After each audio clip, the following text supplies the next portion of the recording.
Hey, how's it going? Welcome back to Pest Proof My Home. Today, we're tackling a situation that can feel like a total nightmare. Attached houses. In Toronto, whether it's a century-old semi-detached in the annex or a brand-new townhouse in Etobicoke, your home is physically connected to your neighbors. And here's the truth, pests don't see property lines. They see one big playground. Maybe you're the person losing sleep because of a raccoon family in your ceiling. You're frustrated because the entry hole isn't even on your unit, it's 2 doors down. To that neighbor at the end of the row, everything seems fine.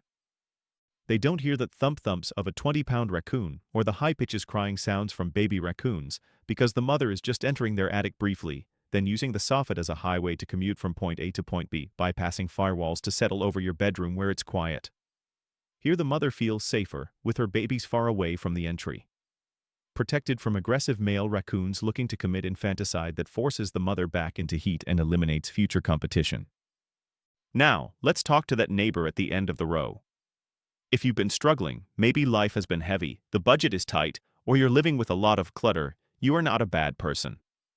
I've seen it many times. Having a lot of stuff in a house actually creates a biological shield. It mutes the sounds and hides the signs, so you might not even realize you have a mouse reservoir until your neighbor starts complaining. I want to share a story with you. I recently dealt with a homeowner in East York who was forced into action by a City of Toronto work order under Chapter 629. They were terrified. They thought the city was going to condemn the house or that the repair would cost $10,000. They were stressed, defensive, and, honestly, a little embarrassed. But when I got there, I showed them the reality. The city inspector isn't the boogeyman, they just want the structure to be safe. We identified exactly 3 entry points. It wasn't a total roof replacement, it was a targeted application of 16-gauge steel mesh and industrial sealants. Yes, it cost them some money they didn't want to spend. But once the work was done and the work order was closed, the weight that lifted off their shoulders was massive. They told me, "I wish I had just done this a year ago. It was so much simpler than I anticipated." But a word of advice for both sides, shop around. I've seen some companies come into these sensitive situations and try to take advantage. They'll quote you for thousands of dollars of unnecessary, preventative work that doesn't actually deal with the immediate breach. You want a company that focuses on structural hardening, the home armor approach that addresses the actual entry points first.